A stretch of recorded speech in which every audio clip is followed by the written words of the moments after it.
Oral rate disclosures.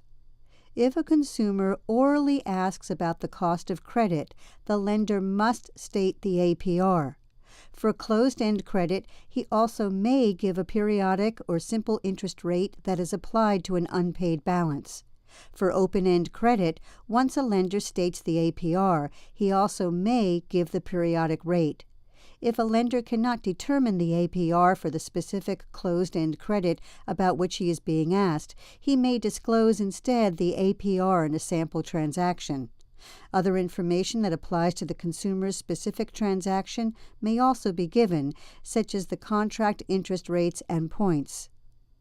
A lender must retain evidence of compliance with Regulation Z for 2 years after the date disclosures are required to be made or action is required to be taken. Illustrations. The Federal Interagency Guidance recommends that promotional materials and other product descriptions provide consumers with information about the costs, terms, features, and risks of high-risk mortgage products that can assist consumers in their product selection decisions, and provides 3 illustrations showing how this information could be provided in a concise and focused manner and format. 1. A narrative explanation of non-traditional mortgage products. 2. A chart comparing interest-only loans and payment option ARMs to fixed rate and traditional adjustable rate loans. 3.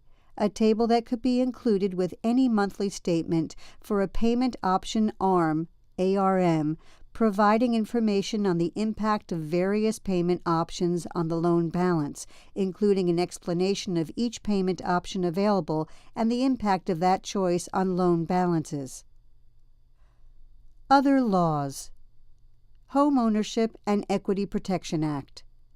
The purpose of the Home Ownership and Equity Protection Act of 1994 is to amend the Truth in Lending Act by adding disclosure requirements for high-rate, high-fee loans. Loans that are covered under the Home Ownership and Equity Protection Act are called Section 32 loans. These usually consist of refinance and home equity loans with high interest rates or high upfront costs. A closed-end loan that is secured by a borrower's principal residence is considered to be a Section 32 loan. To qualify as such, the closed-end loan has to either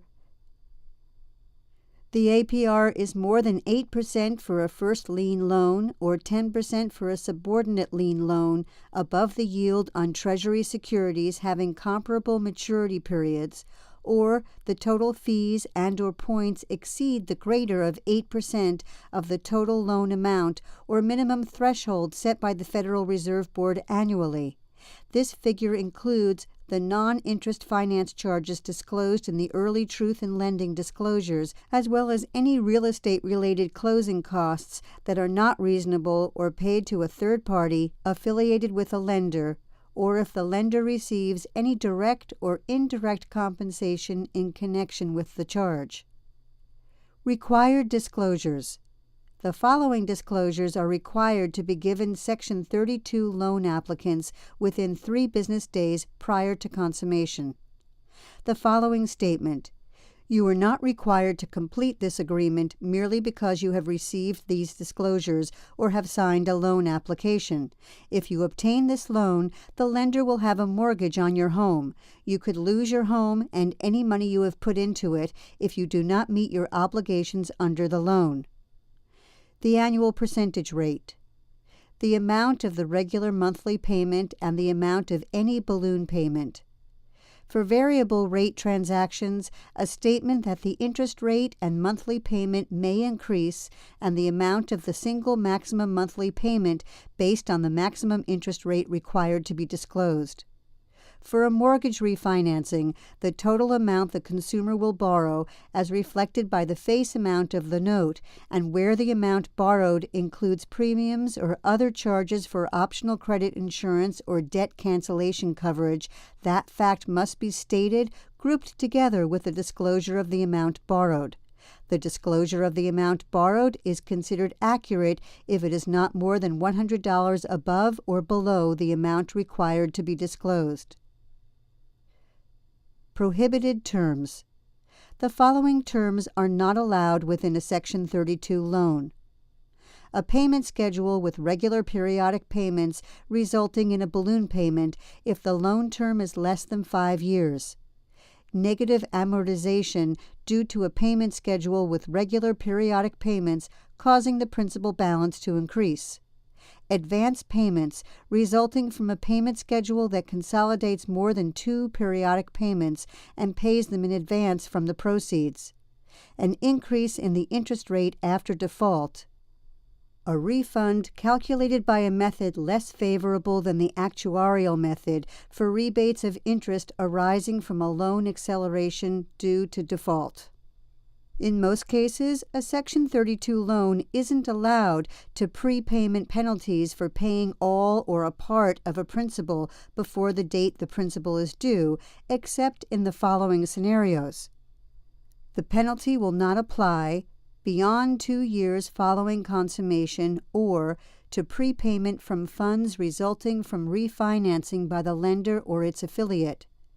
At consummation, total monthly debt payments do not exceed 50% of the consumer's monthly gross income, and the amount of the periodic payment of principal and/or interest cannot change during the 4-year period following consummation. In a Section 32 loan, lenders are able to terminate a loan prior to the original maturity date and request repayment of the entire outstanding balance if the consumer committed fraud or material misrepresentation in connection with the loan, fails to meet the repayment terms for any outstanding balance, or, through action or inaction, adversely affects the lender's security for the loan or any right of the lender in the security. Prohibited acts or practices. A lender extending mortgage credit subject to HOEPA cannot pay a contractor under a home improvement contract from the loan proceeds other than by an instrument payable to the consumer or jointly to the consumer and the contractor, at the election of the consumer, through a third-party escrow agent in accordance with terms established in a written agreement signed by the consumer, the lender, and the contractor prior to the disbursement. Sell or otherwise assign the mortgage without furnishing the following statement to the purchaser or assignee. Notice, this is a mortgage subject to special rules under the Federal Truth in Lending Act. Purchasers or assignees of this mortgage could be liable for all claims and defenses with respect to the mortgage that the borrower could assert against the lender. Within 1 year, refinance the same borrower into another HOEPA loan unless the refinancing is in the borrower's interest. An assignee holding or servicing the loan is subject to the same prohibition for the remainder of the 1-year period. A lender or assignee cannot try to evade this provision by arranging or refinancing of its own loans by affiliated or unaffiliated lenders or modifying a loan agreement and charging a fee. Extend the credit based on the value of the consumer's collateral without regard to his repayment ability as of consummation, including his current and reasonably expected income, employment, assets other than the collateral, current obligations, and mortgage-related obligations. However, this does not apply to temporary or bridge loans with terms of 12 months or less. Verification of repayment ability. A lender must verify the consumer's repayment ability as follows. Verify amounts of income or assets it relies on to determine repayment ability, including expected income or assets by the consumer's IRS Form W-2, tax returns, payroll receipts, financial institution records, or other third-party documents that provide reasonably reliable evidence of the consumer's income or assets. A lender is not in violation if the amounts of income and assets relied upon are not materially greater than the amounts the lender could have verified at the time the loan was consummated. Verify the consumer's current obligations. A lender is presumed to be in compliance if the lender verifies the consumer's repayment ability, determines the consumer's repayment ability using the largest payment of principal and interest scheduled in the first 7 years following consummation and taking into account current obligations and mortgage-related obligations, and assesses the consumer's repayment ability taking into account at least one of the following: the ratio of total debt obligations to income, or the income the consumer will have after paying debt obligations. There is no presumption of compliance available for a transaction for which the regular periodic payments for the first 7 years would cause the principal balance to increase, or the loan term is less than 7 years and the regular periodic payments, when totaled, do not fully amortize the outstanding principal balance.